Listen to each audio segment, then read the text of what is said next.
What's up, everyone? Welcome to another NFL Deep Dives episode. I hope you guys are enjoying these. It's getting harder and harder to pick each team here because at 24th in the rankings, we're already getting into playoff contenders, which makes this a lot of fun to try and sort through the rosters and schedules to decide who is going to be legit next year.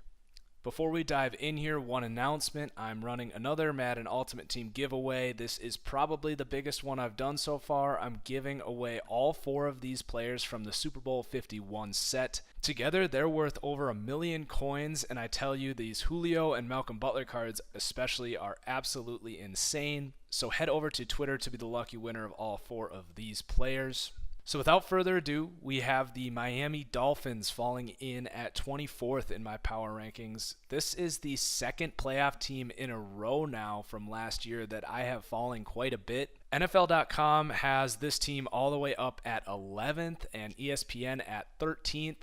However, they do come in tied with 4 teams between 20 and 23rd in terms of Vegas Super Bowl odds. Now, I understand that this was a playoff team last season. However, the AFC was horrendous last season in terms of wildcard competition. And on top of that, the Dolphins played a particularly easy schedule last year. If you go back and look at it, what I like to do when I look at schedules is tally a team's wins by who cares wins, quality wins, and great wins. This is the exact same method I used when I called the 15-1 Panthers not even making the playoffs last season. So who cares wins are any win at home against a team below 500 or on the road versus a team who won 5 or fewer games.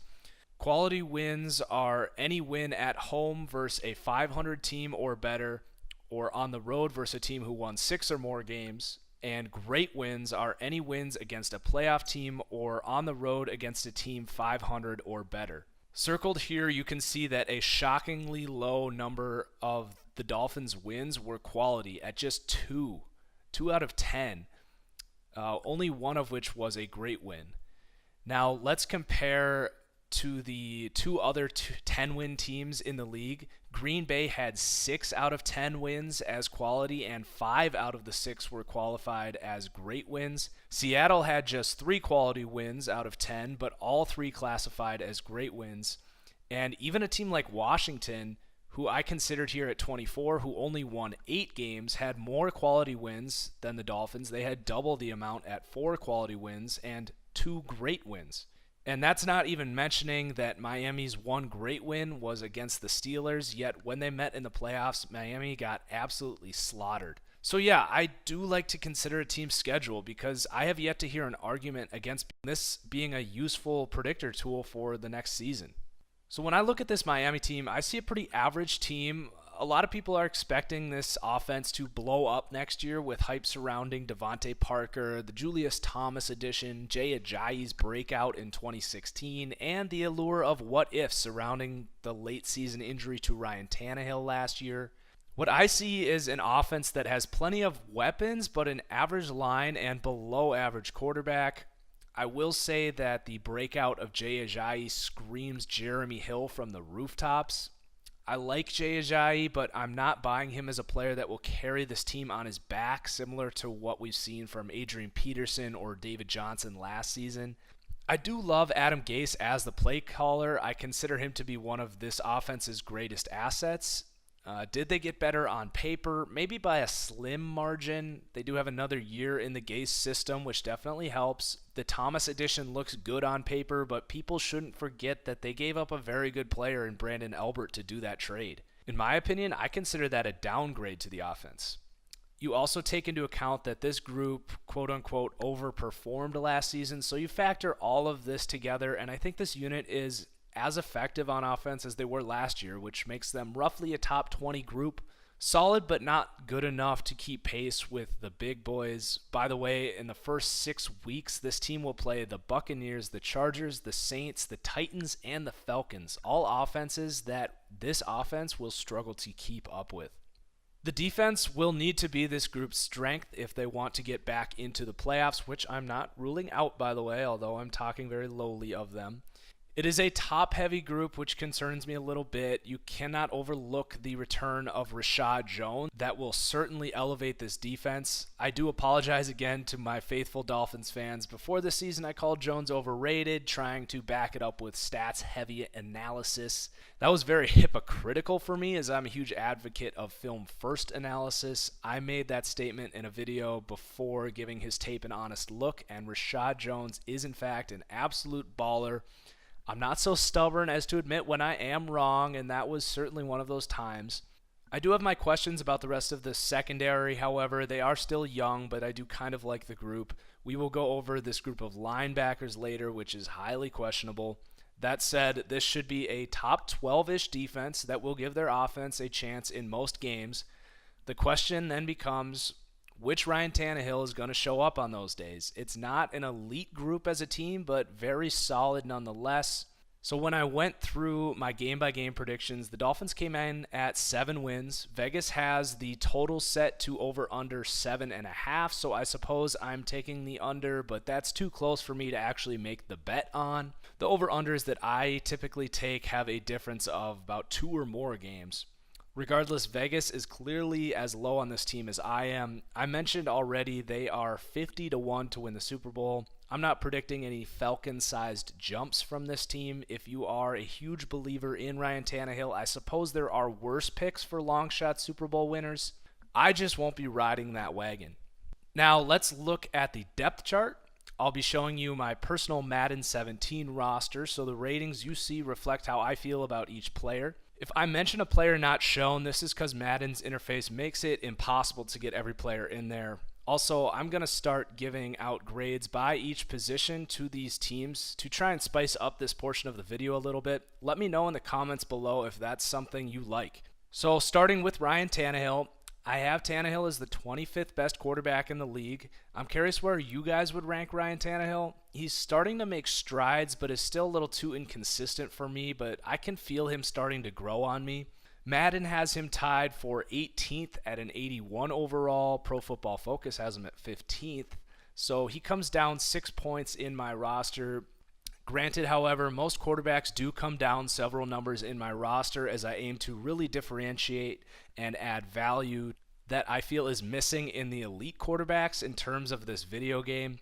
Behind Tannehill is Matt Moore, who looks to be the backup, filled in nicely for Tannehill. And frankly, this offense wasn't much worse with Moore as the starter, which is another knock on Tannehill.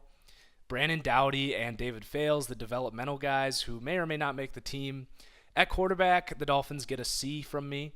And then at running back, I compared Ajayi's breakout year to that of Jeremy Hill's rookie year. To be clear, I like Ajayi a little more than Hill. However, I think he is much closer to Hill than Adrian Peterson, and I don't expect him to make this run game elite all on his own. And the offensive line is just average, which we'll get to. Ajayi should have a very solid year. He'll get a ton of touches and should come away with over 1,000 yards and 10-plus touchdowns. I'm just not on board with all of the hype saying he's already a top 5 running back and all this. He's still got to show a lot more for me to be anywhere close to that. Damian Williams, the backup here, is a player I really, really like that few people actually know about. He blocks, catches the ball out of the backfield. He has decent vision between the tackles. If anything were to happen to Ajayi, I think Williams would perform at a very high level. He is a similar player, in my opinion, to Charles Sims in Tampa. Kenyon Drake is the third guy here. Intriguing prospect out of Alabama. Fantasy-wise, most people consider Drake to be the handcuff here, but I will tell you right now that Williams is the guy you want for that role. And then Storm Johnson, Blake Bortles' old running back, and Sonorise Perry, the other two who should be battling for one spot here. At running back, I give the Finns a B+. Now, wide receiver, their grade comes in at a B. They do have the best slot receiver in the NFL in Jarvis Landry, who all I will add on him is not everyone knows how powerful he is as a runner. This dude will lay defenders out. His trucking rating comes way up on my roster.